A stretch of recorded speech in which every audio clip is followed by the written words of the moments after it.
मोदी जी ने जो आपसे आपके वहाँ आए थे कैंसर अस्पताल का जो इनॉग्रेशन किया था, तब हम भूमि पूजन, हाँ भूमि पूजन भी किया था, और उन्होंने कोई पर्ची निकाली थी आपकी शादी की। ये हो रही है कुछ अब थोड़ा लाइटर नोट पे जी। वो जो कक्ष बना था पीछे, उसको ग्रीन रूम कहते शायद, तो वहां पर बैठे थे, तो प्रधानमंत्री जी भी, हमारी माता जी भी बैठी थी, तो माता जी से कहा था उन्होंने, बहुत सहजता से माता जी से कहा, माँ मैं भी आपका बड़ा बेटा हूँ, चिंता मत करो, मैं इनका बड़ा भाई हूँ, अब इनकी चिंता तुम मुझ पर छोड़ो, और क्या चिंता है, आज मैं भी हनुमान दादा का आशीर्वाद लेकर आया हूँ। अच्छा शादी की चिंता है, मैं भी आज पर्ची खोल रहा हूँ, इनकी शादी होगी। ये बात थी। तो आप कर रहे हैं शादी फिर? हम तो नहीं कर रहे, परिवार वाले करवा रहे हैं। कब? पता नहीं है कब करवाएंगे, पर करवाएंगे वो। इस पे तो पूरा देश जानना चाहता है कि हाँ, लेकिन इस देश में हमारे इस मुद्दे से ज्यादा और भी बड़े मुद्दे हैं। हिंदू राष्ट्र का मुद्दा है, बेरोजगारी का मुद्दा है, शिक्षा का मुद्दा है, स्वास्थ्य का मुद्दा है, लेकिन पता नहीं। बहुत अच्छी बात है कि आप सारे जो ये गंभीर मसले हैं इनको लेकर साथ चल रहे हैं, और इनका सोल्यूशन भी आपके पास है, तो ये एक अच्छी चीज है। ये सबसे बड़ी दिक्कत है, कोई मानता नहीं। नहीं आपकी जो फॉलोअरशिप है वो तो मतलब मुझे लगता नहीं अभी आज की डेट में बहुत लोग ऐसे होंगे जिनको नहीं होगी इस तरह की फॉलोअरशिप। भगवान की कृपा है, वो सब हमारे हाथ। तो सर जब आपको लोग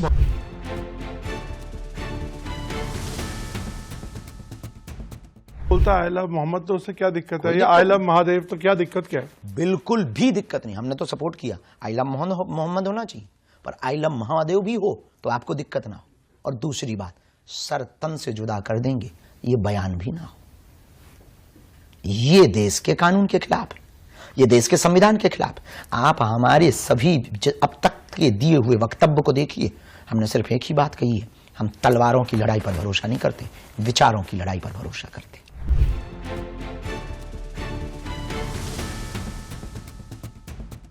मैं देखता हूं कई बार बयान देते हैं कि आप पटाखों पर, जैसे आपका एक विवादित बयान आया हाल में कि हम आपकी बकरा ईद पे नहीं करते तो आप हमारे पटाखों पर ज्ञान न दें, इसका क्या मतलब है? किसी भाई साहब ने बयान दिया कि पटाखों से प्रदूषण होता, हम मानते हैं बिल्कुल होता, लेकिन 25 तारीख को क्रिसमस डे को भी पटाखे फोड़े जाते, 1 जनवरी को भी पटाखे फोड़े जाते, नई साल पर भी। गाजा अभी लड़ रहा है, बम से भी प्रदूषण हो रहा है। रूस यूक्रेन लड़ा, उससे भी प्रदूषण हुआ। कोई नेता जीतता है, पटाखे फोड़ते हैं, उससे भी तो प्रदूषण होता है। देश में क्रिकेट जीतते हैं, पटाखे फोड़ते हैं, उससे भी तो प्रदूषण। लेकिन आप हमारे हिंदू त्योहारों पर ही पटाखे फोड़ने पर ज्ञान क्यों देते हैं? तो हमने ये निवेदन किया कि यदि आप ज्ञान दें तो हर बार दें, सबको रोकें। केवल हिंदुओं को टारगेट करेंगे तो उससे हमको भाई जलन होगी, खुन्नस होगी कि आप हमको टारगेट कर रहे हैं, हमारे हिंदुओं के त्योहारों को आप डिमोशन करना चाहते हैं, उसको डिमोटिवेट करना चाहते हैं हिंदुओं के उत्साह को। नहीं, कोई बोलता है आई लव मोहम्मद, तो उससे क्या दिक्कत है, या आई लव महादेव, तो क्या दिक्कत क्या है? बिल्कुल भी दिक्कत नहीं, हमने तो सपोर्ट किया, आई लव मोहम्मद होना चाहिए, पर आई लव महादेव भी हो तो आपको दिक्कत ना हो। और दूसरी बात, सर तन से जुदा कर देंगे, ये बयान भी ना हो। ये देश के कानून के खिलाफ है, ये देश के संविधान के खिलाफ। आप हमारे सभी अब तक के दिए हुए वक्तव्य को देखिए, हमने सिर्फ एक ही बात कही है, हम तलवारों की लड़ाई पर भरोसा नहीं करते, विचारों की लड़ाई पर भरोसा करते। लेकिन आप महाराज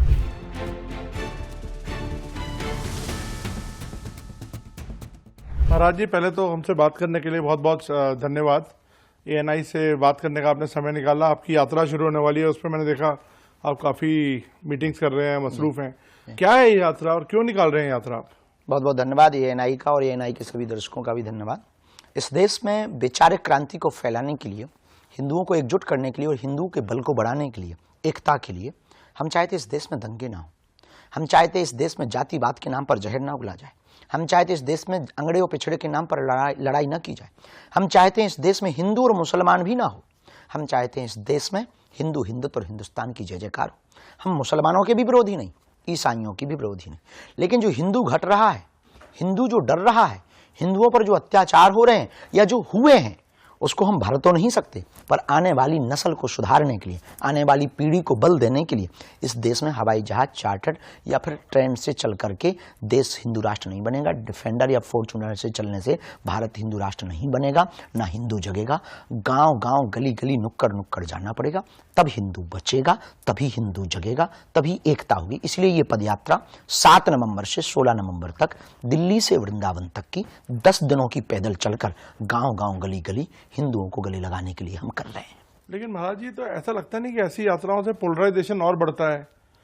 नहीं, घटता है, बढ़ता। गांव गांव में जातियों के नाम पर लड़ाइयां हो रही हैं, खपाड़ फोड़े जा रहे हैं, जातियों के नाम पर बेईमानता फैलाई जा रही है, जातियों के नाम पर अंगड़े और पिछड़े लड़ रहे हैं तो हम सब इस देश की संतान हैं, तो हम सब भारतीय हैं, तो सब हम सनातनी। जब हम सनातनी हैं तो हम आपस में ही क्यों लड़ें? क्यों ना हम उसके लिए लड़ें जिससे देश का विकास हो, क्यों ना हम उसके लिए लड़ें जिससे देश का भला हो, क्यों ना हम उसके लिए लड़ें जिससे मानवता का भला हो। उसके लिए एकमात्र उपाय है, तलवारों की क्रांति नहीं, विचारों की क्रांति चाहिए। एकमात्र उपाय है, हम सबको जातियां भले ही हों पर जातिवाद ना हो। तो महाराज जी, आप कैसे जोड़ सकते हैं?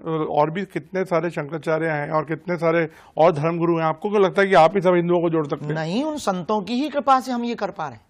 वो संत हमें आशीर्वाद दे रहे हैं, हमारे देश के शंकराचार्य हमें आशीर्वाद दे रहे हैं, हमारे महापुरुष हमको आगे कर रहे हैं, हमारे महापुरुष हमारे साथ चल रहे हैं और हमारे आगे चल रहे हैं, हम उनके पद चिन्हों पर चल रहे हैं। 14वीं शताब्दी में जगतगुरु रामानंदाचार्य भगवान ने कहा, हरि को भजे सो हरि को होई, जाति पात पूछे नहीं कोई। आदि जगतगुरु शंकराचार्य ने कहा, सब एक हैं, एकत्व का स्वरूप, एकता का स्वरूप उन्होंने ये प्रतिपाद किया है। उन्हीं पद चिन्हों पर हम चल रहे हैं, उन सब संतों का आशीर्वाद मिल रहा है। हमें ब्रज के सभी महापुरुषों का आशीर्वाद है, सभी अयोध्या के महापुरुषों का आशीर्वाद, इस देश के प्रतिष्ठित जितने संत हैं उनकी हम पर कृपा है। आज कुछ तस्वीरें देखी, प्रेमानंद जी से आप मिल के आए? हाँ, तो क्या हुआ, जरा बताएं लोगों को। उनका परिकर हमको काशी में मिलने आया और वार्तालाप हुई। बहुत बाबा की भी व्यस्तता रहती है, हमारी भी उनकी तबीयत को लेकर लोग बड़ा अभी अनुकूल है, बहुत अफवाहें फैला रहे थे, लेकिन महापुरुष हैं, उनकी तो लीलाएं हैं। तो आज हम आमंत्रण देने गए पदयात्रा का, हम आज अपने पदयात्रा का पत्र देने गए, उन्होंने सहर्ष स्वीकार किया और बहुत लाड़ लुटाया, बहुत प्रेम। महाराज जी, लेकिन एक